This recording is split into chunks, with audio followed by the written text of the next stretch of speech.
राधा स्वामी जी। बाणी बाणी राधा स्वामी दयाल सतनाम सतपुरुष की। आज की सत्संग वीडियो का विषय है, हम सभी ध्यान में उतरने की चेष्टा करते हैं, भजन सिमरन भी करते हैं और भी न जाने क्या क्या विधियों को हम अपनाते हैं। फिर भी परमात्मा से हम एक नहीं हो पाते हैं। हम पूरा वक्त देने की भी चेष्टा करते हैं, हम कभी कुछ करते हैं, कभी कुछ करते हैं, कभी इस डेरे में चले जाते हैं, कभी उस डेरे में चले जाते हैं, कभी मंदिर गए, कभी मस्जिद, कभी गुरुद्वारा, कभी गिरजा, या न जाने जहाँ कोई हमें बोले वहाँ हम चले जाते हैं। या इस YouTube चैनल से उस YouTube चैनल तक, या उस से इस। फिर भी हम कहाँ चूक रहे हैं? सबसे बड़ी चूक क्या है जिससे हम परमात्मा से एक नहीं हो पा रहे हैं? कोई शक नहीं, हम सत्संग नहीं सुनते। कोई शक नहीं, 1 या 2 मिनट कोई ध्यान में नहीं बैठता। कहाँ चूक हो रही है? तो आज हम संत वाजिद जी की वाणी के माध्यम से इसी विषय के संदर्भ में आज की सत्संग वीडियो आरंभ करते हैं। गुरु प्यारी सत्कारयोग सत्संगत जी, आप सभी के भीतर बैठे परमात्मा को मेरा प्रणाम। आप सभी के चरणों में मेरा प्रणाम। विनती करना चाहता हूँ, जो भी व्यक्ति इस वीडियो को सुनने जा रहा है, कृपया अंत तक सुनने की कृपालता ज़रूर करें जी। यह जो आपका मन तंग करता है, आपको भजन सिमरन में आपको बैठने नहीं देता, हो सकता है कोई ना कोई आपको प्रश्न का जवाब मिल जाए, आपके दिल में कोई ना कोई मेरी बात उतर जाए, जिससे कि आपका ये जो मन तंग करता है ये आपको तंग न करे और आप अपने भीतर उतर पाएँ या भजन सिमरन में तरक्की कर पाएँ। वैसे तो मैं ये रोज़ कहता हूँ, फिर भी रोज़ रोज़ कहने से ये होता है ताकि आप लोग ये समझ पाएँ कि हमने ये वीडियो को क्यों सुनना है। बाकी आपकी अपनी दिली इच्छा भी है, जैसा आप जी चाहें वैसा भी आप कर सकते हैं। आप लोग स्वतंत्र हो, मैंने किसी को बांधा नहीं है। तो अभी हम मूल विषय की ओर बढ़ रहे हैं, जो है कि परमात्मा को पाना चाहते हैं, एक होने से हम क्यों चूक रहे हैं। संत वाजिद जी की वाणी है, जे नर मूर्ख जान सो तो मन में डरै, जो मैं कर्म न समझता तेरे तागा फूल को, तो बार बार ये दिल मुझसे बद्दुमा होता, रविश कविस ही को हम आशियां बना लेते, अगर ख्याल में भी ख्वाबे आशियां होता। प्यारे साथ संगत जी, हम सभी सबसे पहले तो खोजते हैं किसी गुरु को। खैर, गुरु तो बाद में खोजा जाता है, उससे पहले भी हम अपने संसार में उलझे होते हैं। संसार से मतलब हमारे मन में उलझे होते हैं। पेड़ पौधों ने तो आज तक किसी को उलझाया नहीं, चिड़ियों तोतों ने नहीं उलझाया, जानवरों ने नहीं उलझाया, पानी हवा आग ने नहीं उलझाया। ये सृष्टि है, इस सृष्टि ने तो आज तक कभी किसी को उलझाया नहीं। उलझाने के उलट अगर कोई सृष्टि से जुड़ने लगता है, तो सृष्टि जिस तत्व से जुड़ी है उस परम तत्व को परमात्मा कहते हैं, तो हम भी धीरे धीरे उससे जुड़ने लगते हैं, सृष्टि के साथ जुड़ेंगे।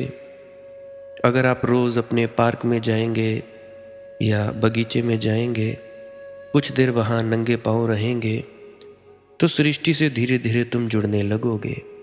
पेड़ पौधों के पास रहोगे, पेड़ पौधे बिना किसी इच्छा के, बिना किसी कारण के उन्हें कुछ चाहिए नहीं। पेड़ पूर्णतया पेड़ है। पेड़ कभी ये नहीं सोचता कि मैंने मुक्त होना है, मैं इस जन्म मरण के बंधनों से मुक्त होना चाहता हूँ। पेड़ अपने आप में ही खुश है, परंतु इंसान में इतना विवेक है कि वो ये सोच सके कि मैं यहाँ पे बार बार क्यों आ रहा हूँ, पर मुझे जन्म मरण से मुक्ति चाहिए। तो सृष्टि तो किसी को बांधती नहीं, सृष्टि में हम सब रहते हैं। तो सृष्टि में जैसे ही जुड़ोगे तो जुड़ने से एक तादात्म्य बन जाएगा। फूल हैं, फल हैं, पौधे हैं, पेड़ हैं, ज़मीन है। सबसे महत्वपूर्ण बात ज़मीन। आजकल हम फ्लैट्स में रहते हैं। खैर हमारे हिमाचल में तो इतना ज़्यादा है नहीं, परंतु हम मिट्टी में जुड़े रहते हैं। खेत हैं, मिट्टी हमसे जुड़ी रहती है। तो आप लोग भी अगर किसी पार्क में जाओगे, बगीचे में जाओगे, कुछ देर वहाँ बिताओगे, तो आप अलग ही होकर आओगे। नेगेटिविटी को वहाँ छोड़ दोगे, पॉजिटिविटी को, सकारात्मकता को ले आओगे। क्योंकि ये वातावरण है, ये नकारात्मक तरंगों को अपने में समाहित करने में सक्षम है। और दूसरी सूरज की रोशनी। सूरज की रोशनी हम पर पड़ेगी, उसमें भी चार्ज होता है। वो सूरज की वजह से ही खाना बनता है, क्योंकि सूरज की रोशनी के माध्यम से पेड़ पौधे अपना खाना बनाते हैं। तो जब हम सृष्टि से जुड़ेंगे तो ये सृष्टि बांधेगी नहीं, मुक्त होने में, शांत होने में हमारी मदद करेगी। परंतु हम संसार में उलझे होते हैं। कौन सा संसार? अपना मानसिक संसार। हालांकि कोई जानवर, कोई पशु पक्षी पैसा नहीं कमाता, फिर भी इंसान ही एक ऐसा जानवर है जो पैसा कमाता है और रोज़ रात को भूखा और चिंतित होकर सो जाता है। बहुत से जीव हैं, इंसान हैं, देखो तुम, भूखे सो जाते हैं। 2-2, 3-3 दिन उनको खाना नहीं मिलता, परंतु हर पशु पक्षी कहीं ना कहीं से उसको मिल जाता है। तो ये इंसान ने पैसे का इजाद किया, इजाद करने से उसके अंदर जोड़ने की भावना आई। जितना जोड़ते जाओगे, जोड़ते जाओगे, जोड़ने से अंदर पकड़ बनेगी और किसी को देना नहीं चाहता। संसार है, इससे ज़्यादा संसार और होगा क्या। जे नर मूर्ख जाना सो तो मनते डरे, कि जो मूर्ख लोग हैं इस संसार में ही उलझे रहते हैं।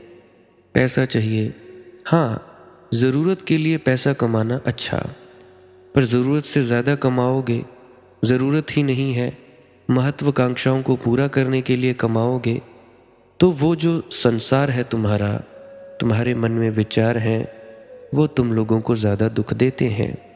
पड़ोस में किसी ने गाड़ी ले ली बढ़िया, फॉर्च्यूनर ले ली, ऑडी ले ली, या कोई भी महंगी गाड़ी ले ली, तुम्हारे पास पड़ी है 8-10 लाख की, चलो उसने तो ले ली, हम भी ले लेते हैं। तो जब अपने अंदर ये इच्छा आई, ले लेते हैं, तो भाई तुम लोग और ज़्यादा काम करने के लिए मजबूर हो जाओगे, होगे ही। ये नहीं सोचते कि इसी में ही हमारी ज़रूरतें पूरी हो रही हैं, बल्कि और दौड़ते रहते हैं। और गुलामों की तरह, गुलाम तुम लोगों को किसी ने बनाया नहीं, अपने ही तुम लोग गुलाम बने हुए हो, अपनी ही गुलामी में तुम लोग फंसे हुए हो। किसकी गुलामी में? अपने मन की गुलामी में। तो शुरू में तो तुम लोग ऐसे उलझते रहते हो, फिर कोई ना कोई तुम्हारा कोई यार, दोस्त, मित्र या कोई रिश्तेदार वो किसी गुरु के पास जाता होता है, सत्संग सुनता होता है या होती है, तो तुम भी कभी कभार उसके घर में चले गए, या वो तुम्हारे पास आ गया या आ गई, तो वो सत्संग सुनेगा या सुनेगी, या कोई पुस्तक पढ़ रहा होगा या पढ़ रही होगी, तो तुम भी बोलोगे ये क्या है। वो बताएगा या बताएगी तुम लोगों को कि हाँ मैं इसको सुनती हूँ, तुम भी सुना करो। तो तुम भी सुनने लगे, एक जिज्ञासा पैदा हुई, अपने इस व्यर्थता का पता लगा कि अरे ज़रूरत तो मेरी 100 रुपये की थी, मैं बेफालतू ही 10,000 रुपये के लिए दौड़ रहा। ज़रूरत तो मेरी इतनी थी, ये तो मेरी ज़रूरत नहीं थी, ये फालतू में ही मैं घूम रहा था या घूम रही थी। तो सत्संग सुनोगे या कोई किताब पढ़ोगे, पढ़ते पढ़ते जीवन की व्यर्थता, अपने दुखों के बारे में, अपनी कमियों के बारे में, अपनी गलतियों के बारे में पता चलेगा। तो जब भी ये पता चलेगा तो तुम लोग बोलोगे कि अब हम करें क्या। अंदर से प्यास उठती है, प्यास अंदर से उठनी चाहिए दुखों की। अगर तुम लोग भोग से अभी तृप्त नहीं हुए हो, भोग में तुम्हें दुख नहीं मिला है, तो मैं कहता हूं भोग लो। जो भी भोगना चाहो भोग लो, क्योंकि आम पक्का होकर ही धरती पर गिरे तो ही बेहतर होता है। कच्चा कच्चा आम धरती पर गिर जाए फिर यही हालत होती है। सारी उम्र मांस, अंडा, शराब या कोई चीज़ की मांग नहीं की और मरते वक्त कहते हैं कि हमारे मुंह में शराब डाल दो, हमें ये गंदी गंदी चीज़ें डाल दो हमारे मुंह में। तो ये क्या है? दबी हुई वासनाएं। कुछ बूढ़े बूढ़ियां हैं, मरने के ऊपर हैं, फिर भी उनके भीतर वासना आती है। तो ये क्या है? दबी हुई भावनाएं। किसी के पीछे लगकर चल पड़े, अपना मूल्यांकन नहीं किया, देखा नहीं कि हम कहाँ खड़े हैं, परंतु हम दूसरे के पीछे दौड़ने लगे और चले गए किसी गुरु के पास। गुरु भी कहेगा क्या लाए थे क्या लेकर जाओगे, खाली आए थे खाली जाओगे। और तुम्हारे जो गुरु हैं, तथा कथित गुरु, खुद तो लाखों करोड़ों में नहा रहे हैं, तुम लोगों को कहते हैं क्या लाए थे क्या लेकर जाओगे। कोई सही गुरु होगा, वो कहेगा कि भाई कमाओ धमाओ, यूं ही मत छोड़ देना। या तो शादी नहीं करवाते, बच्चे पैदा नहीं करते, अब जब कर ही दिया है तो भाई उनको देखो भी, जिम्मेवारियां निभाओ। जिम्मेवारी नहीं निभाओगे तो वहाँ पे क्या उस गुरु के पास दूध लेने जाओगे, आम लेने आओगे? कोई फायदा नहीं। सही गुरु हमेशा यही उपदेश देता है, अपने परिवार की जिम्मेदारियों को पूरा करो। हालांकि सही गुरु खुद भी गृहस्थ होता है, इसलिए वो जानता है कि गृहस्थी क्या होती है। उसके भी बच्चे होते हैं, पत्नी होती हैं। हाँ, कोई एक आध होगा, कोई एक्स्ट्रा ऑर्डिनरी जिसने नहीं की होगी शादी, परंतु तकरीबन सही गुरु यही कहते हैं कि तुम कमाओ, खूब कमाओ, ताकि तुम्हारे परिवार का भरण पोषण हो जाए। ज़रूरत के अनुसार चलो, ज़रूरत के अनुसार चलोगे तब ही तुम्हारा फ़ायदा होगा। ज़रूरत के अनुसार नहीं चलोगे तो मरोगे। तो बैलेंस बनाने के लिए कहता है। तो तुम लोग चले जाते हो ऐसे ही किसी के पीछे लगकर, और पीछे लग जाते हो। पीछे लगना सबसे गलत बात है। मैंने भी कई दफ़ा कहा कि तुम किसी की वाणी से प्रभावित मत हो जाना, किसी के रंग ढंग से, वेशभूषा से, कपड़े से प्रभावित मत हो जाना कि ये व्यक्ति कितना अच्छा बोलता है, इसको इतनी बाणियाँ याद हैं, या ये फलां करता है ढिकां करता है। तो इस धोखे में मत आना। अपनी प्यास देखना, क्या मेरे अंदर सच में प्यास जगी है? अगर तो जगी है फिर तो भाई आगे बढ़ो। अगर प्यास ही नहीं जगी है तो फिर क्या फ़ायदा? तो फिर धीरे धीरे सत्संग सुनते रहो और भोग करते रहो। फिर तुम्हें पता लगेगा कि भोग से मिला तो कुछ नहीं, मिला तो दुख ही। जब तुम लोगों को पता लगेगा कि भैया भोग से तो हमें दुख मिला, तो तुम लोग फिर उससे छूटने की कोशिश करोगे। फिर अगर तुम लोगों को वो गुरु मिल जाए कोई सही, फिर बात बनती है। गुरु बताता है कि जी ध्यान में डूबो। ध्यान क्या है? कुछ न करना। अब गुरु भी यहाँ पे बहुत सारे हैं, तुम्हें दौड़ाते रहते हैं। पहले तुम संसार में दौड़ते रहते थे, अब तुम अध्यात्म में दौड़ते हो। पहले तुम संसार में कुछ बनना चाहते थे, अब तुम अध्यात्म होना चाहते हो, सेवादार होना चाहते हो, प्रीचर होना चाहते हो, शब्द गायन करना चाहते हो। चाहत तो मिटी नहीं। हालांकि कबीर महाराज जी कहते थे, चाह गई चिंता मिटी मनवा बेपरवाह, जिनको कछु नहीं चाहिए वो ही शहंशाह। और एक जगह और उन्होंने कहा, पाछे पाछे हरी फिरै कहत कबीर कबीर। अब तुम लोग देख लो, चाहत तुम्हारी अभी भी नहीं मिटी, कुछ न कुछ करना चाहते हो। हालांकि मैंने बहुतों को कहा सबसे पहले अपने घर की सेवा, फिर भी अब तुम लोग नहीं मानते तो उसमें मेरा क्या कसूर है। घर की सेवा सबसे पहले, फिर बाहर की सेवा। अगर तुम्हारा पति या तुम्हारी पत्नी या तुम्हारे बच्चे तुम्हारी सेवा से खुश हो रहे हैं, तभी फायदा है बाहर सेवा करने का, तभी वो सेवा बाहर फलित होगी, नहीं तो नहीं होगी। घर में तुम गालियां खा रहे हो, झूठ बोल के जा रहे हो, कुछ न कुछ करके जा रहे हो, तो ये धोखा किसके साथ है भाई? अपने साथ ही है ना। और एक और बात कह देना चाहूँगा, जिन लोगों ने भी नामदान ले लिया है, चाहे झूठ बोल के लिया है, जैसे मर्जी लिया है, अब भाई पछतावा मत करो, आगे बढ़ो। कोई बात नहीं, आगे तो बढ़ो, आगे के लिए ईमानदार हो जाओ।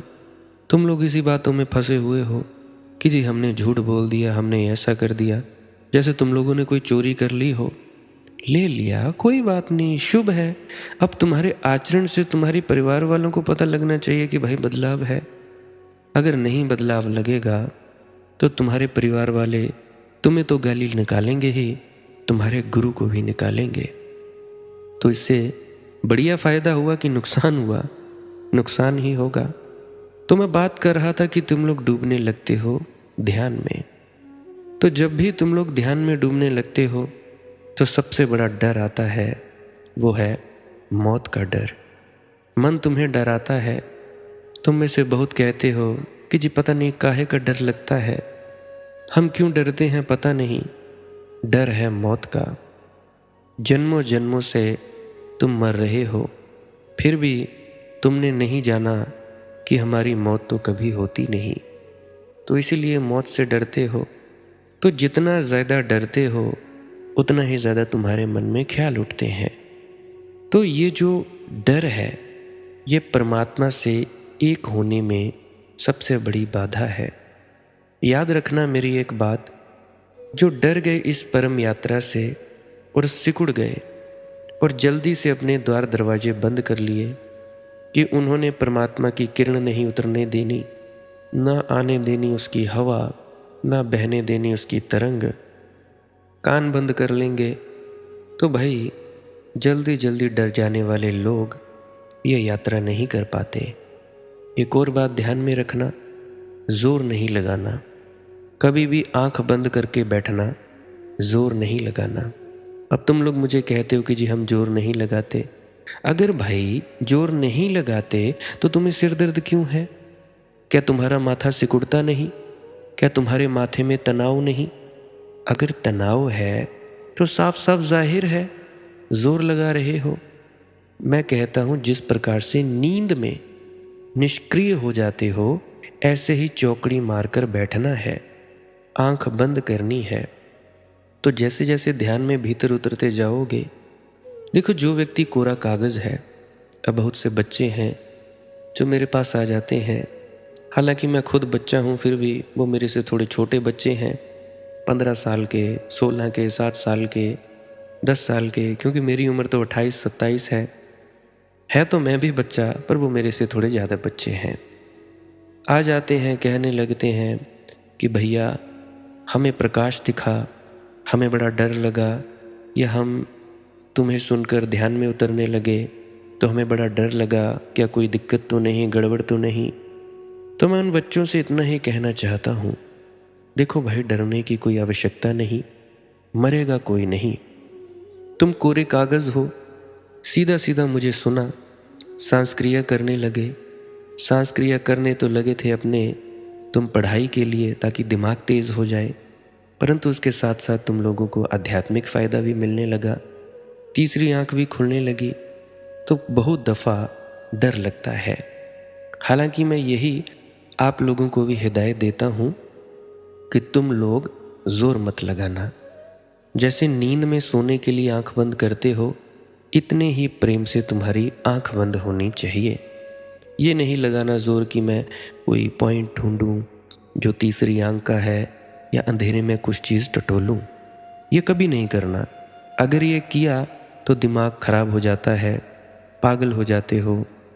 कई हैं वो डिप्रेशन की दवाइयाँ खा रहे थे, कईयों को बोला कि भाई छोड़ दो ध्यान, जो तुम कर रहे हो ध्यान वो ध्यान नहीं है। जिस ध्यान से सिर में दर्द हो, तुम्हारी आंखें दर्द हो, वो ध्यान नहीं है भाई, वो ध्यान नहीं होता। क्योंकि तुम एकाग्रता करते हो, एकाग्रता करते जाओगे करते जाओगे करते जाओगे, फट जाएगा शरीर, फट जाएगा तुम्हारा दिमाग, क्या होगा? तो एकाग्रता की उतनी ही आवश्यकता है जितनी होती है। हर चीज़ का एक बैलेंस होता है, हर चीज़ का एक तरीका होता है। तो इसीलिए मैं एकाग्रता के लिए कहता ही नहीं। अब तुम लोग कहते हो कि जी पहले हमारा ध्यान लगता था, अब नहीं लगता, पहले हमें ऐसा ऐसा महसूस होता था, अब नहीं होता। देखो, जो तुम कर रहे थे वो थी एकाग्रता।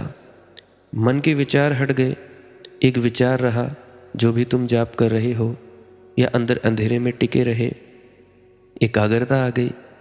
अब वो एकाग्रता तुम्हारी कहीं जुड़ी नहीं, धुन से नहीं जुड़ी, अब नहीं जुड़ी, मन में फिर से विचार आ गए, तुम संवेदनशील होते गए, विचार आते गए, तुम लोग परेशान होने लगे। तो ये है असली जड़। तुम लोग एकाग्रता को ध्यान समझते हो। नींद में रोज जाते हो, गहरी नींद में सबसे पहले तुम्हारे सपने आते हैं, विचार आते हैं, फिर उसके बाद गहन सुषुप्ति आती है, बिल्कुल शांत हो जाते हो और उस दशा में खर्राटे आते हैं। कईयों को आते हैं, कईयों को नहीं आते हैं, खैर सो ये बात अलग है। तो इतने तुम निष्क्रिय हो जाते हो, इतने तुम शांत हो जाते हो कि भाई तुम लोगों को खर्राटे आते हैं। वही अवस्था है ध्यान की। परंतु लेटे लेटे तुम नींद में सोए हुए होते हो, बेहोश होते हो, तो उसी अवस्था में बैठते हुए जाना है। तो जितने भी बच्चे हैं, कोई फिक्र नहीं करनी। अगर तुम लोगों को कोई गुरु ना भी मिला, मालिक की मौज सत्संग यूट्यूब चैनल खोल लेना, सभी की सभी वीडियोज़ सुन डालना। कोई ना कोई वीडियो में कहीं ना कहीं तुम्हें अपने प्रश्न का जवाब ज़रूर मिलेगा। अगर न मिले तो फिर कमेंट में लिख देना, मैं नंबर दे दूंगा व्हाट्सएप पर, वहाँ पे पूछ लेना, कोई दिक्कत ही नहीं है। वैसे तो मुझे ऐसा लगता है कि कोई प्रश्न पूछने की ज़रूरत भी नहीं। जो कोई भी सुन लेगा, जो भी परेशानी हो सकती है या हो सकेगी, सभी परेशानियों को हल करने की चेष्टा करता हूँ। चाहे तुम्हारे सांसारिक हो, चाहे आध्यात्मिक हो, चाहे तुम्हारी पैसे की दिक्कत हो, कोई भी हो, हर चीज़ का समाधान देने की तो मैंने चेष्टा की है। फिर भी कोई चीज़ रह गई हो तो मुझसे पूछ सकते हो। कोई ना जवाब दे, कोई चक्कर नहीं, तुम लोग बस पूरी पूरी वीडियो सुन लेना, कोई ना कोई कहीं ना कहीं तुम्हें प्रश्न का जवाब मिल ही जाएगा, कहीं भी। और बड़े सारे लोगों को तो मिला ही है, बाकी आप लोग भी देख सकते हो।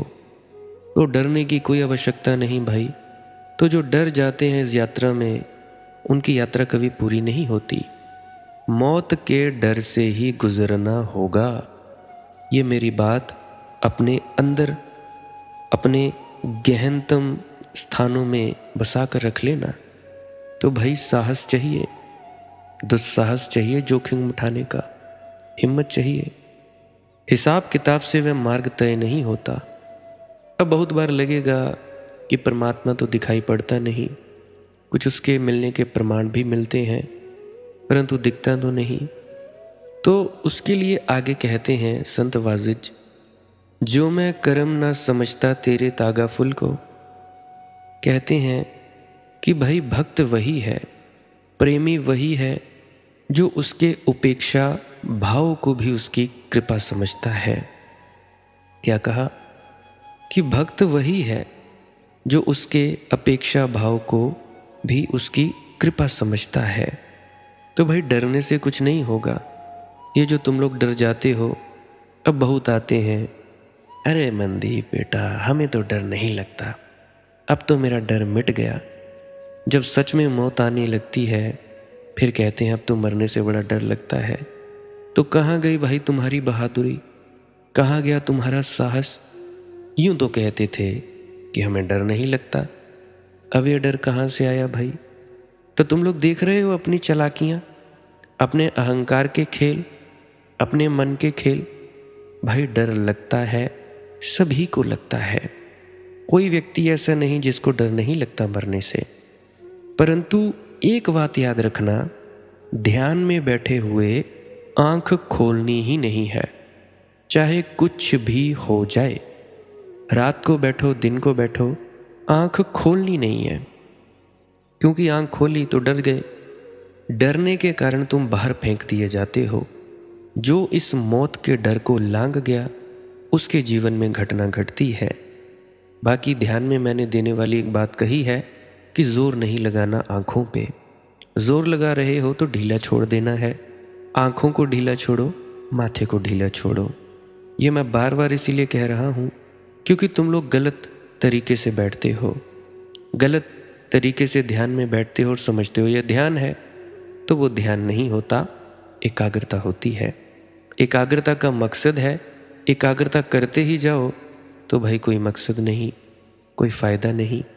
अब सीढ़ी ले आए तुम छत पर चढ़ने के लिए, अब सीढ़ी कोई जफ्फियाँ डालते रहोगे, क्या सीढ़ी को जफ्फियाँ डालने से तुम छत पर चढ़ोगे? सीढ़ी का उपयोग करना होगा, सीढ़ी पर चढ़ना होगा। एक पाँव, दूसरा, तीसरा, चौथा, पांचवा, ऐसे करते करते आगे बढ़ते जाओगे। नहीं तो भाई बड़ी मुश्किल है, नहीं तो नहीं होगा। संत वाजिद कहते हैं, जो मैं कर्म ना समझता तेरे तागा फुल को, तो बार बार ये दिल मुझसे वदगुमा होता। कहते हैं ये जो मेरा दिल है बार बार संशय पैदा करता है, डाउट पैदा करता है, वदगुमा हो जाता है, संदेह खड़े करता है। लेकिन मैंने तेरी उपेक्षा को भी तेरी कृपा समझा। मैंने समझा कि तू पका रहा है, मैंने समझा कि तू जला रहा है, मुझे पात्र बना रहा है। मैंने समझा कि तू आग में डाल रहा है, क्योंकि यही तो निखारने के उपाय हैं। अब तुम में से बहुत हैं, ज़रा सी कोई परेशानी आई, ज़रा सी कोई दिक्कत आई, रोने चिल्लाने लग जाते हो। अरे भाई, सोना आग में जलकर ही कुंदन होता है।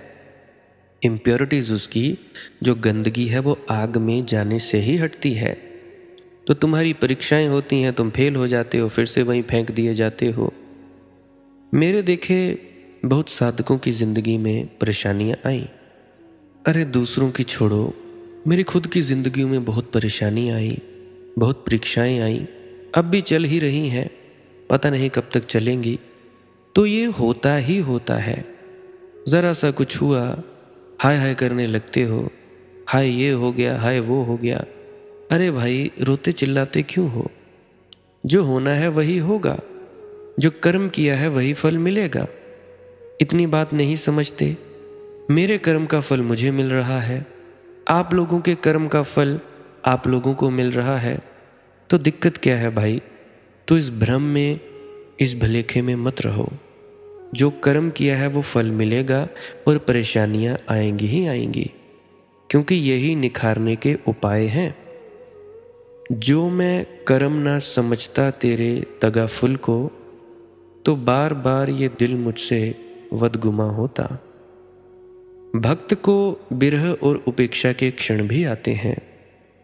अब जब पुराना किनारा छूट जाता है, नए की झलक भी नहीं मिलती, पुराना घर गिर जाता है, नए की कोई खबर नहीं, भनक भी नहीं, पुराना जीवन सब अस्त व्यस्त हो जाता है और नए के सूत्र हाथ नहीं लगते, और लगता है कि संसार तो गया और परमात्मा है भी या नहीं।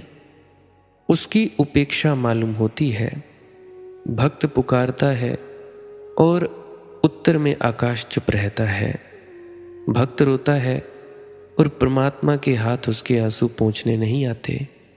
भक्त तड़फता है और कोई सांत्वना नहीं आती, कोई कान में आकर गीत नहीं गुनगुना जाता। सो नहीं सकता, बिरह में जलता है, लेकिन कोई लोरी नहीं गाता। कितनी देर तक बर्दाश्त यह उपेक्षा भाव? कहीं ऐसा तो नहीं कि परमात्मा मिलेगा ही नहीं? संशय उठने लगते हैं मन में। नहीं, लेकिन जो प्रेमी है उनके मन में संशय उठते ही नहीं। संशय उठते हैं सिर्फ डरे हुए लोगों को। अक्सर लोग सोचते हैं कि नास्तिक बड़ा हिम्मतवार आदमी होता है। नहीं, नास्तिक सिर्फ डरा हुआ व्यक्ति है। वह इतना डरा हुआ है कि अगर परमात्मा हुआ तो मुझे फिर यात्रा पर जाना होगा, इसीलिए कहता है परमात्मा है ही नहीं। ना होगा बांस, ना बजेगी बांसुरी, है ही नहीं परमात्मा, इसलिए अब किसी यात्रा पर अज्ञात की जाना नहीं है, ना कुछ खोजना है, ना कोई अभियान करना है। अभियान से बचने का ये उपाय है। नास्तिकता परमात्मा को इनकार इसलिए नहीं करती कि परमात्मा नहीं है, क्योंकि खोजा ही नहीं तो नहीं कैसे कहोगे, जाना ही नहीं, तलाशा ही नहीं तो इनकार कैसे करोगे। नास्तिकता मान लेती है कि ईश्वर नहीं है, क्योंकि ईश्वर अगर है तो फिर प्राणों में एक अड़चन शुरू होगी कि जो है उसे खोजो, जो है उसे पाओ, जो है उसे बुलाओ। फिर ये जीवन अस्त व्यस्त होगा और वह अभियान इतना बड़ा है कि उस अभियान में सभी कुछ दांव पर लग जाता है। तो नास्तिक इनकार कर देता है ईश्वर को। मगर तुम ये भी मत सोचना कि तुम्हारे आस्तिक नास्तिक से कुछ बेहतर हैं। तुम्हारे परमात्मा को मानने वाले कुछ बेहतर हैं।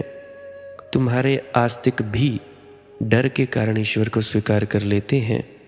वे कहते हैं कि हाँ, आप हैं ही, खोजने का सवाल ही क्या, खोजने की ज़रूरत ही क्या है, क्यों करें सत्संग, आप तो हैं ही। मंदिर में चढ़ाएंगे 2 फूल, मरते वक्त राम राम जप लेंगे, कभी कभार सत्यनारायण की कथा करवा लेंगे, कभी 2 पैसे का दान कर देंगे, कभी किसी सत्संग सेंटर में सेवा करवा आएंगे, कभी किसी गुरुद्वारे में झाड़ू पोछा लगा आएंगे। कुछ ऐसा करते रहेंगे थोड़ा थोड़ा।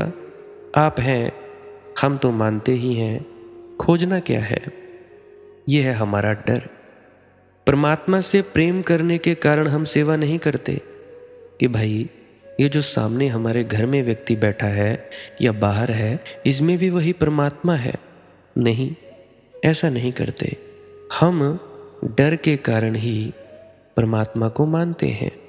तो ऐसा सोचते हैं, कहते हैं आप हैं तो हम जो मानते ही हैं, खोजना क्या है। नास्तिक डर के कारण इनकार कर देता है ताकि खोजना न पड़े। आस्तिक डर के कारण स्वीकार कर लेता है ताकि खोजना न पड़े। प्रेमी न इनकार करता न स्वीकार करता, प्रेमी खोज पर निकलता है। प्रेमी के भीतर प्यास है, तलाश है, और निश्चित ही ये प्रेम सीधा सीधा परमात्मा से नहीं हो सकता, क्योंकि परमात्मा का ना तो कोई रूप है और ना ही कोई रंग है। किससे करोगे प्रेम? ये प्रेम तो किसी सद्गुरु से ही हो सकता है। फिर सद्गुरु से ही सरकते सरकते धीरे धीरे, सद्गुरु है ही वही जो तुम्हें धीरे धीरे रूप से छुड़ा दे, अरूप से मिला दे, दृश्य से मुक्त करवा दे, अदृश्य से जुड़ा दे, जो धीरे धीरे स्थूल को छीन दे और सूक्ष्म की सीढ़ियां तुम्हें दे दे। अब मेरा प्रयास रोज यही होता है कि तुम लोग इस रूप को छोड़ो और अरूप को खोजो, अरूप में लीन हो जाओ। यह तो रूप धरा तुमने, गुरु मुहे अपना रूप दिखाओ, है ऐसे कोई वाणी? गुरु मुहे अपना रूप दिखाओ, यह तो रूप धरा तुम सरगुण, गुरु मुहे अपना रूप दिखाओ। ऐसे कोई है वाणी? पूरी मुझे याद नहीं। तो उसमें क्यों कहा उन्होंने? क्या उनके गुरु उनके साथ नहीं थे? किस गुरु की बात करते हैं? उस परम तत्व की, उस परमात्मा की। परंतु हम जो है मूर्ख, मेरे जैसा मूर्ख है, वो ऐसा ही कहेगा कि नहीं जी नहीं, बाबा नहीं जाना चाहिए। अरे भाई, देह धारण की है, वो जाएगी ही जाएगी। कोई भी हो, सब जाएंगे। यहाँ बड़े बड़े महात्मा नहीं रहे तो तुम कहाँ से सोचते हो कि अब के महात्मा रहेंगे? आना और जाना जिंदगी का नियम है। जो आया है वो जाएगा, आम सी बात है। परंतु हम हैं, गुरु की शिक्षा नहीं समझते गुरु के साथ चिपके रहते हैं। याद रखना, कहीं तुम्हारा गुरु भी तुम्हारी बाधा ना बन जाए। कि मेरी बात याद रखना, गुरु के तुम रूप के साथ भी चिपके ना रह जाओ, क्योंकि रूप से चिपके रहोगे तो अरूप से कैसे मिलोगे। तो सद्गुरु कौन? जो तुम्हें धीरे धीरे रूप से छुड़ा दे, सत्संगों के माध्यम से तुम्हें समझाए बुझाए, अरूप से मिला दे, दृश्य से मुक्त करवा दे, अदृश्य से जुड़ा दे, जो धीरे धीरे स्थूल छीने और सूक्ष्म की सीढ़ियां तुम्हें दे दे। वो है सद्गुरु। साधा सेती नेह लगे तो लाइए, जे घर होवे हाण तहु न छिटकाइए। जे नर मूर्ख जान सो तो मन में डरै, हरि हाँ वाजिद सब कारज सिद्ध हो, कृपा जीवै करे। क्या कह रहे हैं बात संत वाजिद? बड़ी अद्भुत बात कह रहे हैं। कहते हैं कर लेना प्रेम किसी सद्गुरु से, क्योंकि उसकी कृपा हो जाए। कृपा कैसे? कृपा ऐसे सत्संग के माध्यम से तो सब पूरा हो जाता है, सब सध जाता है। बेग करहु पुण्य दान वैर क्यों बनत है, और जो भी कर सको शुभ करो देर ना करो। मैं देखता हूं आदमी का मन उल्टा है, अशुभ तत्क्षण करता है, शुभ कहता है कल करेंगे। अगर किसी ने गाली दी तो जवाब अभी देता है, उठा लेता है पत्थर। ऐसा नहीं कहता कि कल आएंगे, कि भाई कल कि लाएंगे पत्थर देंगे जवाब, कि 24 घंटे बाद आना, अभी हमें फुर्सत नहीं है। कोई गाली दे दे, तुम 1000 काम छोड़कर वहीं जूझ जाते हो। गलत को करने में बड़ी तत्परता है, लेकिन मन में भाव उठे कुछ नया करने का, कि ध्यान में डूबे, तो सोचते हो करेंगे, जल्दी क्या है, जिंदगी पड़ी है कर लेंगे। कितने लोग हैं जिन्हें मैं जानता हूं जो ध्यान करना चाहते हैं लेकिन टालते रहते हैं कल पर। व्यर्थ को आज कर लेते हैं, सार्थक को कल पर टाल देते हैं। कितने लोग हैं जिन्हें मैं जानता हूं जो छलांग लेना चाहते हैं भीतर, लेकिन टालते रहते हैं कल पर। मुझे एक कहानी याद आती है, एक महात्मा की और एक महिला की। ऐसा हुआ कि एक बार बूढ़ी महिला थी, वो महात्मा के पास नामदान या दीक्षा लेने गई। तो 2-3 वर्षों से बार बार कहती आती उस महात्मा को, कहती कि लेना तो है मगर थोड़े और दिन, कि इधर मेरे लड़के का विवाह हो रहा है, विवाह में अच्छा नहीं लगेगा। क्या नहीं अच्छा लगेगा कि मैं ऐसा वस्त्र पहनूं, नीले वस्त्र। तो उस महात्मा की ये नियम था कि वो जिसको भी दीक्षा देता था तो वह कहता था कि वही नीले वस्त्र पहनने ही पहनने हैं। तो कहते हुए ठीक है। तो वो कहने लगी कि विवाह में अच्छा नहीं लगेगा कि मैं नीले ही वस्त्र पहनूं, खड़ी रहूंगी ऐसे, मेहमान आएंगे, सब प्रियजन इकट्ठे होंगे, तो ये ज़रा निपट जाए। फिर कुछ और काम आ जाता, फिर कुछ और काम आ जाता। तो एक दिन वह उस महात्मा से मिलने गई, कई बार आ चुकी। तो उसने कहा, महात्मा ने, कि अब तू मेरा पीछा भी छोड़, तेरे जब सब काम निपट जाएं तभी तू आ जाना। अगर मैं बचूं तो आ जाना, या तू बचे तो तू आ जाना। मुझे लगता है नहीं कि तेरे काम निपटेंगे, तेरे काम निपटने के पहले तू निपट जाएगी। और यही हुआ। संयोग की बात, मैं महात्मा से मिलकर लौटी और रास्ते में ही कार से टकरा गई। तो सांझ तो उसका लड़का भागा हुआ आया उस महात्मा के पास कि माँ अस्पताल में बेहोश पड़ी है, बचने की उम्मीद नहीं, होश आया ही नहीं। फिर दूसरे दिन 24 घंटे बाद मृत्यु हुई। तो उनके लड़के ने महात्मा के पास जाकर कहा कि उनकी बड़ी इच्छा थी आपके नामदान लेने की, दीक्षा लेने की। आप कृपा करके ऐसा करें कि हमें वो वस्त्र दे दें, नीला वस्त्र जो आप पहनाने के लिए बोलते हैं। तो उस महात्मा ने कहा कि भाई तुम्हारी मर्जी, मगर मुर्दों के कहीं दीक्षा होती है, नामदान होता है। जिंदा रहते तुम्हारी माँ दीक्षा नहीं ले पाई, नामदान नहीं ले पाई, 3 साल थे तो बार बार आती थी, काम निपट जाए सब। अब काम तो सब पड़े रह गए, खुद निपट गई। अब तुम मुर्दा लाश के लिए नामदान दिलवाना चाहते हो। कहने लगे महात्मा मुझे कुछ हर्जा नहीं, तुम्हारा मन तृप्त होता हो तो ले जाओ ये वस्त्र, पहना देना। तो उस महात्मा ने उसके बच्चे को कहा एक और बात कि यार तू ऐसा कर, बजाय अब माँ को नामदान दिलवाने के, दीक्षा दिलवाने के, तू अपने नामदान की सोच। कहा कि अभी तो मेरी माँ मर गई है और अभी तो इस झंझट में हूँ, अभी कैसे ले सकता हूँ, लूँगा। तो उस महात्मा ने कहा फिर वही भूल, यही तुम्हारी माँ कहती रही।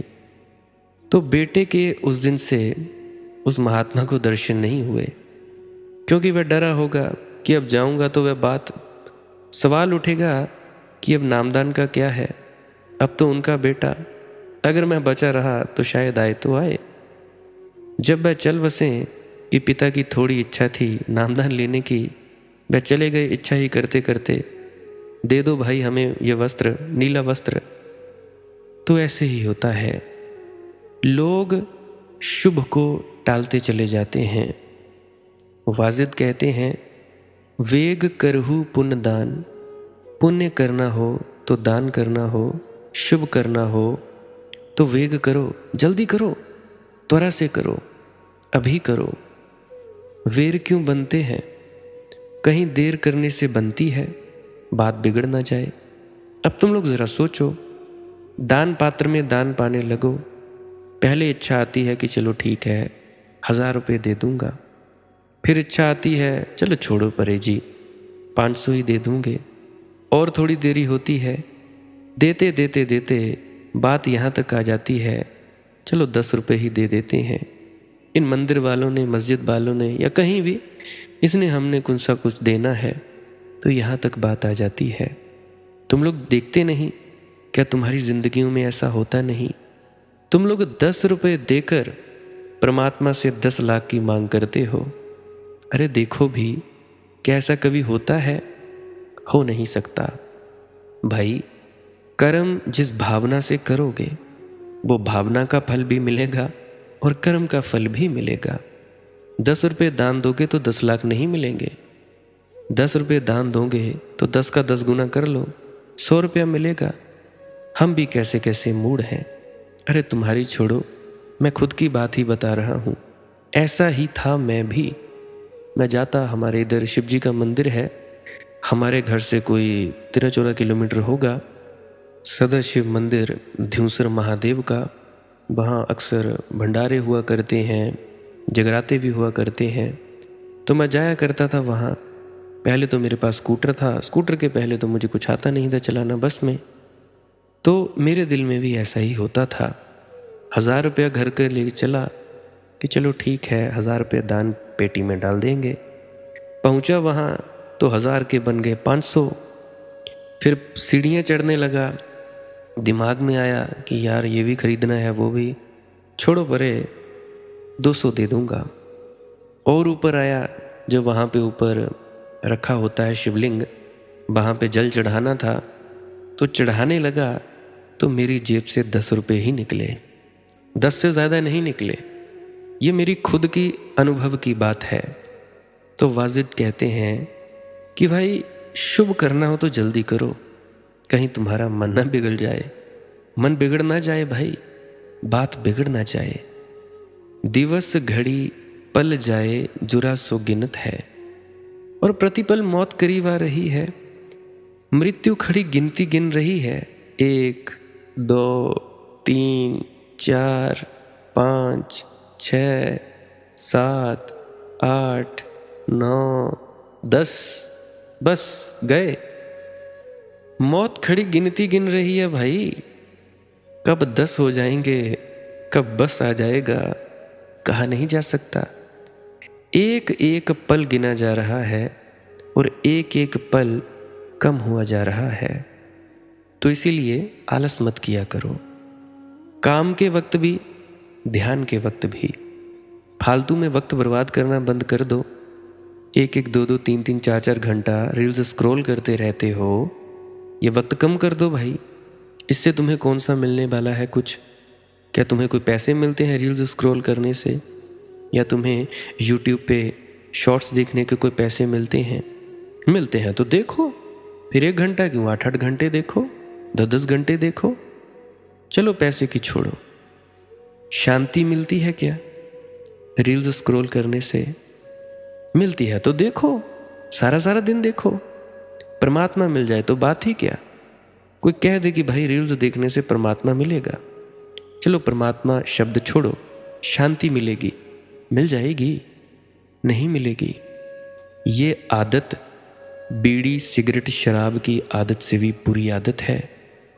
बीड़ी सिगरेट शराब तो तुम्हारा फेफड़ा धीरे धीरे खराब करती हैं, तुम्हारा लीवर धीरे धीरे खराब करती हैं, परंतु ये जो लत है ये तुम्हारे दिमाग के न्यूरॉन्स को खत्म कर देती है।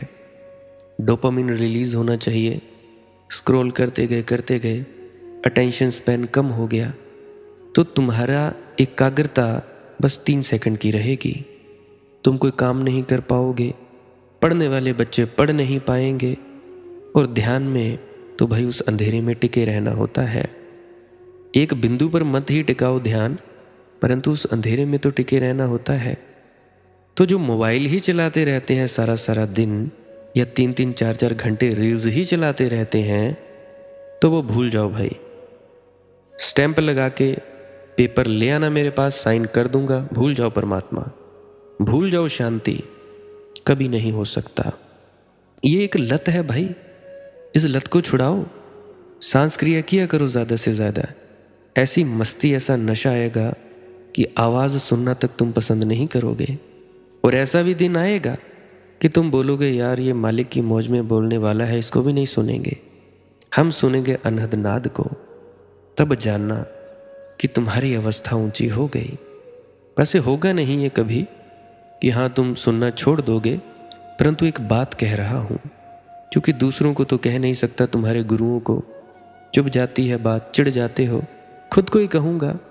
अब खुद को कहूँगा, अब मैं तो खुद को बोलूँगा नहीं, मैं तो ऑफेंड होता नहीं, मैं तो मरने मारने को तैयार नहीं होऊंगा, खुद को ही गाली दे रहा हूँ। तुम लोगों को क्या, तुम लोगों को क्या लेना देना। अगर तुम्हारे तथाकथित गुरुओं को कहूँगा, फिर तुम कहोगे जी हम निंदा करते हैं, निंदा नहीं करनी चाहिए।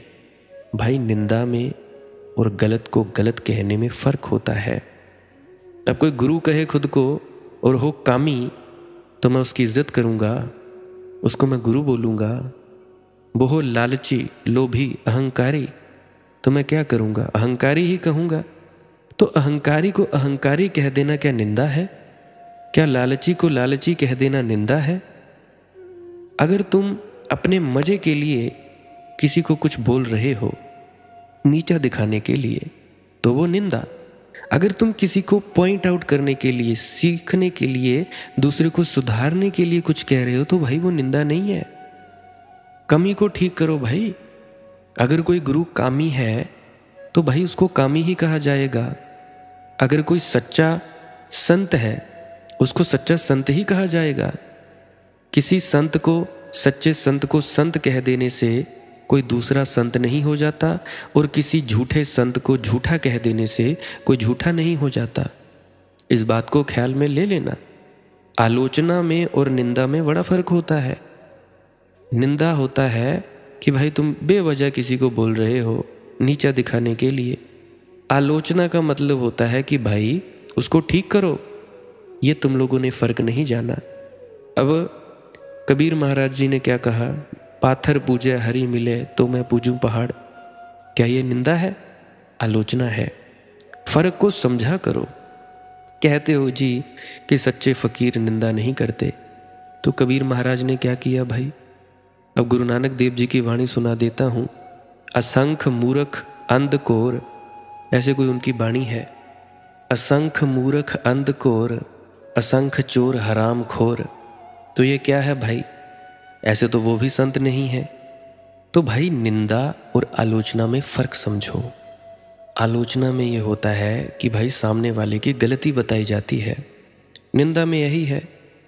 यहाँ तक तो कबीर महाराज ने भी कहा है, निंदक नीरे राखिए आंगन कुटी छमाए, कि भाई निंदक को अपने पास रखो, क्योंकि बिना साबुन और पानी के हमारी मैल धो देता है। कैसे कैसे ये भी बताता हूँ।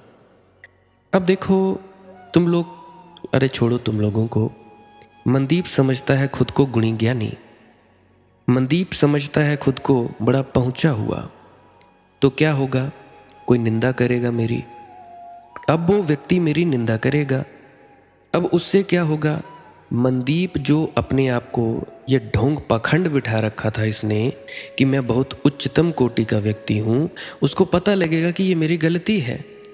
निंदा करने वाला बताएगा कि भाई ये तुम्हारी गलती है, क्योंकि खुद को तो दिखती नहीं, गलती दिखती नहीं किसी को भी, दूसरा बताए तो दिखती है। अब सामने वाले को हमारी गलती दिखी मनदीप की। अब मनदीप के पास ये फायदा है कि वो उस गलती को देखे कि हाँ है, तो जब देखेगा तो सुधारेगा, ये फायदा होता है। ऐसे नहीं निंदा करने वालों के पाप चढ़ जाते हैं, ये हो जाता है। फालतू की बकवासबाजियों की तरफ ध्यान न दिया करो। निंदा से ये फायदा है कि कोई तुम्हारी निंदा करेगा कि तू तो चोर है, तू ये है।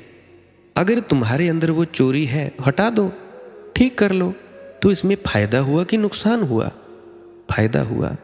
परंतु तुम लोग तो मरने मारने को तैयार हो जाते हो, तलवारें ले आते हो, भाले फेंकते हो, गोली मारने को तैयार हो जाते हो। तो ये क्या है? कबीर साहिब ने कहा, निंदक नेरे राखिए आंगन कुटी छमाए, कि अपने आंगन में उसकी एक कुटिया बना दो, अपने पास ही बैठा लो कि यार और बताओ, और मेरे में क्या क्या है, और क्या है। तो तुम लोग अपने आप को ज़रा ठीक करो, समझो। ऐसे ही किसी के पीछे लग कर कि भाई निंदा करने वाला गुरु नहीं, फलाना ठिकाना, ना भाई ना। हर व्यक्ति, हर पहुंचा हुआ संत अंधविश्वासों का विरोध करेगा, करता रहा है और कर रहा है। हर व्यक्ति जो अंधविश्वास का विरोध नहीं करता, जो इन बेफालतू की धारणाओं का विरोध नहीं करता, मैं तो उसे ठीक ही नहीं समझता। फिर वो क्या खाक संत हुआ जो गलत को गलत कहने का दम रखे? क्या खाक संत हुआ भाई? क्या खाक फकीर हुआ? और कहलवाते हैं खुद को महाराज जी। काहे के महाराज जी हुए भाई? और फिर बाद में कहते हैं अगर मैं ये बात कह दूंगा तो ये लोग मुझे मार देंगे। अरे भाई, अगर तुम्हें मार देने का इतना डर है तो मतलब है तुम उस तल तक पहुंचे नहीं। अगर उस तल तक पहुंच गए होते तो ये भी जान लिया होता कि तुम्हारी मौत कब आएगी। कोई जितना मर्जी जोर लगा ले। मैंने अपनी जिंदगी में अनुभव किया है, कई दफा मैं मरने से बचा हूं। होशियारपुर की ओर जाता हूं तो मस्ती आ जाती है, आंख बंद हो जाती है, तो गाड़ी जा रही है। अब गाड़ी बीच में लगने जा रही होती है तो एकदम से मनदीप सीधा हो जा, आता है अंदर से कि सीधा हो भाई, कहाँ जा रहा है तू? तो बचा लिया जाता हूँ। होशियारपुर में जाता हूँ, एक बार सड़क क्रॉस करने लगा, आगे से गाड़ी आने लगी, बस 1 सेकंड का फासला था, मरने से बचा। तो ये मैं अपने अनुभव की बात कह रहा हूँ। तुम्हें कोई नहीं मार सकता जब तक तुम्हारी मौत न आई हो। कोई नहीं मार सकता। जाको राखे साइयाँ मार सके ना कोई। कौन मार सकता है? और डरते हो तुम लोग सच्चाई बोलने से, ये हमें मार देंगे।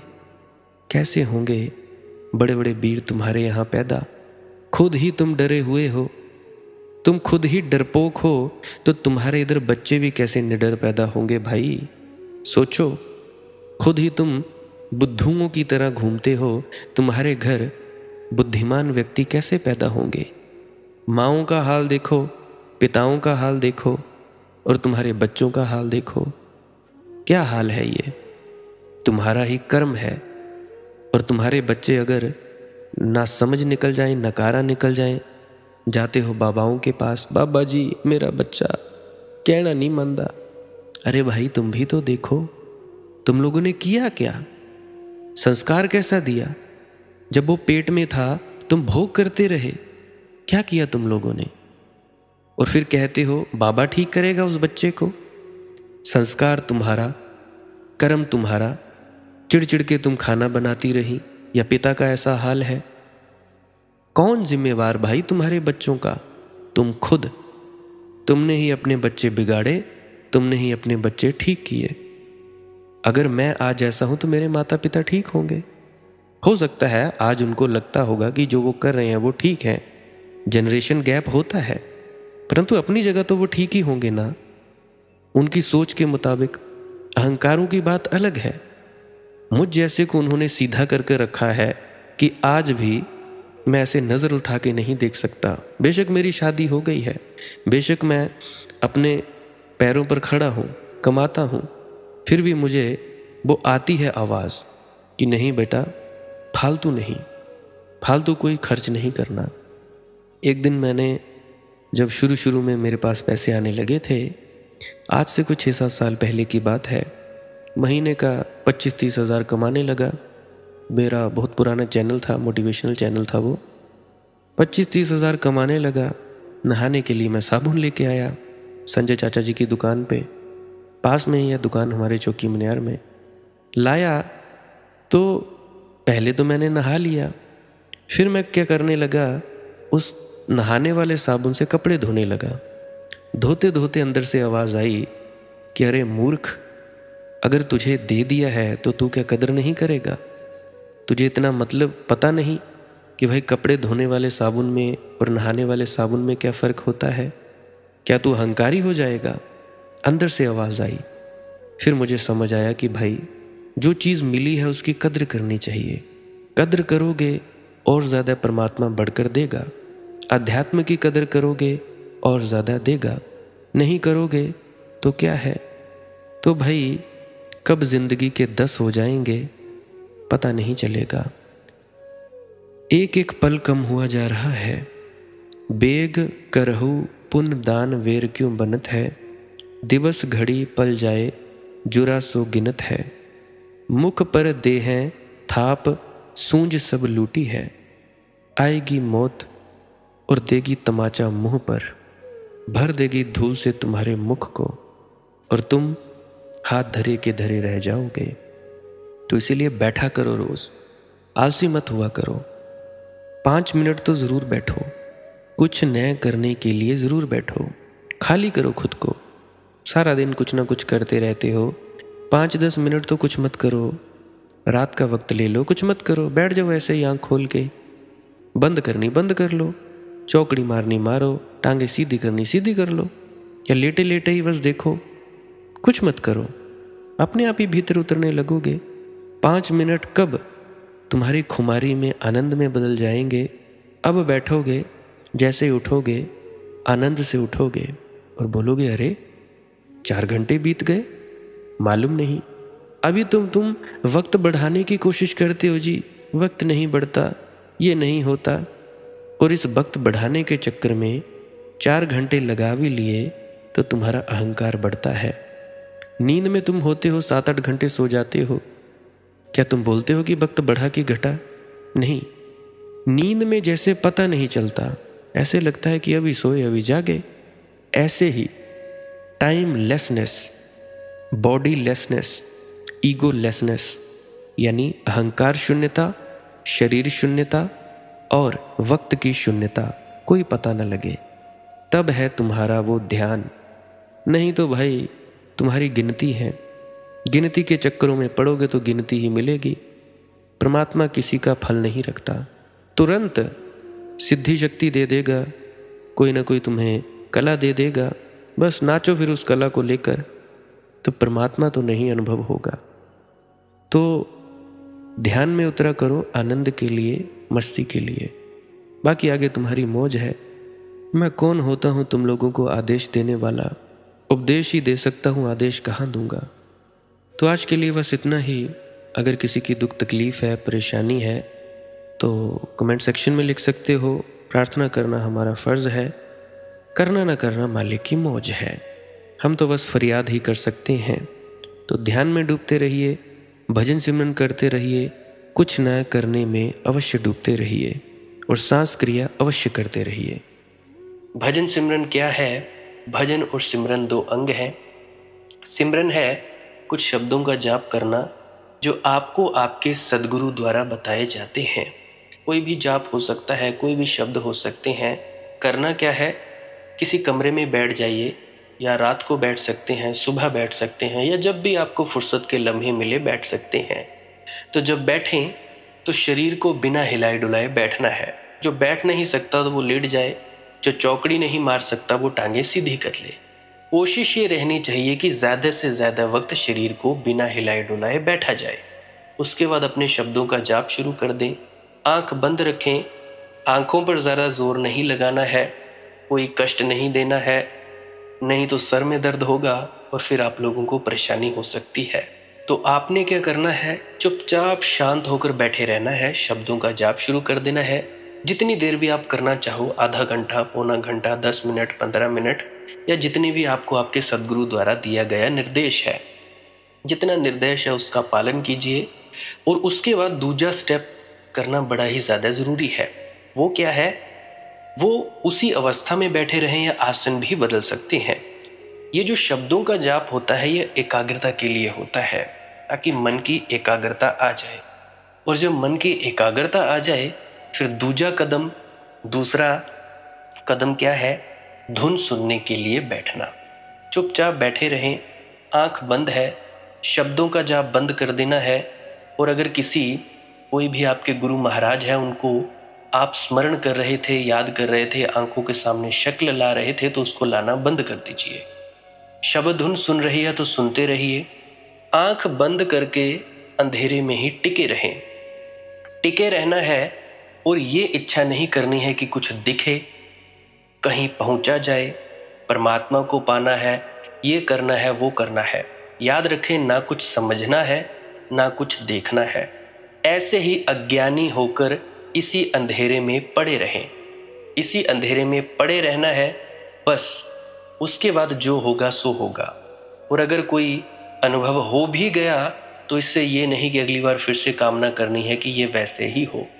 कामना ही सबसे बड़ी अड़चन है, इच्छा ही सबसे बड़ी अड़चन है, किसी चीज की तृष्णा करना ही सबसे बड़ी अड़चन है, मांग ही वासना है। अगर परमात्मा चाहिए तो कुछ नहीं मांगना है, चुपचाप बस बैठो, अपने आराम में बैठो, अपने विश्राम में बैठो। धीरे धीरे धीरे वो होगा जो होना चाहिए। अगर मैं ज़्यादा बोलूँगा तो आप लोग फिर से उसकी कल्पना कर लोगे कि जी ऐसा होता है, खंड ब्रह्मांड ऐसे होते हैं, चांद तारे दिखेंगे, फलाना ढिकाना। तो मैं ऐसा नहीं कहूँगा। मैं बस इतना कहूँगा, जो कुछ दिखता है, कुछ भी दिख जाए, वो मन है, वो माया है। जो नहीं दिखता वही आत्मा है, वही आत्मा में होना है। अब जैसा कि तुम लोग इसी अंधेरे में टिके रहोगे, टिके रहोगे, टिके रहोगे, तो कुछ दिनों के बाद या महीनों के बाद एक प्रकाश आएगा। वो प्रकाश पूरे शरीर में फैलता जाएगा और धीरे धीरे तुम इस प्रकाश के सहारे अपने आप में स्थित होगे। अब देखो, इस प्रकाश को देखने वाले भी तुम हो और इस शब्द धुन को सुनने वाले भी तुम हो। अब जो ये शब्द धुन को सुनता है और प्रकाश को देखता है, ये तुम हो। तो अपने आप में स्थित होना है, अपने आप को जानना ही सच्चा आत्मज्ञान है। खुद को जानना, खुद को जान लिया मालिक को फिर जान जाओगे। तो इतनी सी प्रक्रिया है। और आगे आप श्वास क्रिया भी कर सकते हो। ये मुझे बताई गई थी विजय शर्मा जी द्वारा। वो एक उच्च कोटि के संत हैं, तो उन्होंने मुझे बताई, और मेरा फर्ज बनता है कि आप सभी को बताऊं। वैसे तो मैं रोज रोज बताता हूं, फिर भी आज फिर से बता रहा हूं। श्वास क्रिया क्या है? नाक से सांस लेना है, मुंह से छोड़ना है। लंबा सांस लेना है नाक से और मुंह से छोड़ देना है। 15 मिनट करें, 20 मिनट करें, आधा पौना घंटा, जितनी देर भी आप कर सकते हो करें। करने के बाद करना कुछ नहीं है, चुपचाप आंख बंद करके बैठ जाना है। लेट सकते हो तो लेट सकते हैं, वो आपकी अपनी इच्छा है।